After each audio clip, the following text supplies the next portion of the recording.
ஏதாச்சும் தேவையில்லாத வேலைகளும் தேவையில்லாத ஆணிகள் பிடுங்குவது மட்டுமே வந்து வேலை அப்படிங்கிற மாதிரி தான் வந்து பார்த்திங்கன்னா ஈஸ்வரியும் கோபியும் பல நேரங்களில் இப்போல்லாம் செயல்பட்டுருக்காங்க. கோபி நல்லவராக இருக்கேன் நான் திருந்திட்டேன் அப்படின்னு சொல்லிட்டு பிள்ளைங்க எல்லாத்தையும் வீட்டுக்கு கூட்டு வரது, இல்லாத வேலையெல்லாம் செய்கிறது, நான் இதான் வந்து பாக்கியாவுக்கு பிடிக்கும்னு இவரே நினச்சிக்கிறதுன்னு ஒரு பக்கம் செஞ்சுட்டு இருந்தா, இன்னொரு பக்கம் ஈஸ்வரி இல்லாத ட்ராமாலாம் பண்ணிகிட்டு இருக்காங்க. இப்போ இனியா காதலிக்கிறாங்க அப்படின்னு தெரிஞ்ச உடனே இப்போ இன்றைக்கி வந்து பார்த்திங்கன்னா 2 சீரியலில் ஒரே மாதிரி விஷயங்கள் நடந்துகிட்டு இருக்குது.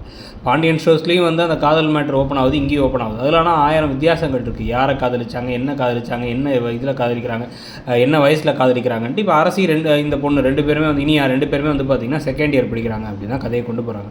ஸோ அப்படி இருக்கும் பொழுது இந்த காதல் கதையில் பல திருப்பங்கள் பல பிரச்சனைகள் அப்படின்னு வரது வந்து நம்ம எதிர்பார்த்தது. ஆனால் வந்து பாண்டியன் ஷோஸில் அது வந்து அந்த பையனே கெட்ட பையன், அந்த பையன் வந்து எதிர்த்த வீட்டில் முரட்டு பையன் அப்படின்னு சொல்லிட்டு ஒரு கோபம் இருக்குது. ஓகே, இங்கே வந்து பார்த்திங்கன்னா ஆகாஷ்க்கு இவங்களுக்கு இருக்கிறது ஒரே விஷயம், சோஷியல் டிஃப்ரென்ஸ், ஸ்டேட்டஸ் டிஃப்ரென்ஸ் அப்படிங்கிறத வச்சு தான் பிரச்சனை ஓடுது.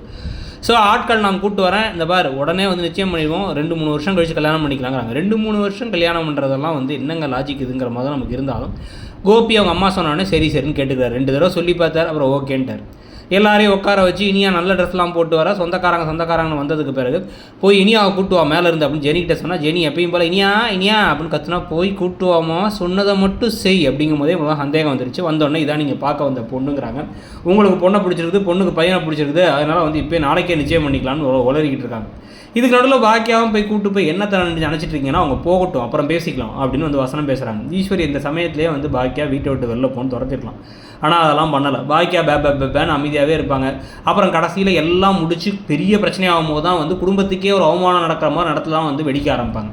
அதே மாதிரி இப்போ என்ன பண்ண போகிறாங்க, இனியா கால் பண்ணி போலீஸ்க்கு இன்ஃபார்ம் பண்ண போகிறாங்க. இதுக்கு நடுவில் என் பிள்ளையோட வாழ்க்கையில் நீங்கள் முடிவெடுக்காதீங்கன்னு சொல்லிட்டு, என்னங்க நீங்கள் இப்படி அமைதியாக இருக்கீங்க, லூஸ் ஆகிட்டாங்களா அவங்க அம்மாலாம் வந்து கோபிகிட்ட கேட்டாலும் கோபி திருதுன்னு முடிக்கிறார். ஓவரா எமோஷன் ஆகாத பாக்கியா அப்படிங்கிறாரு.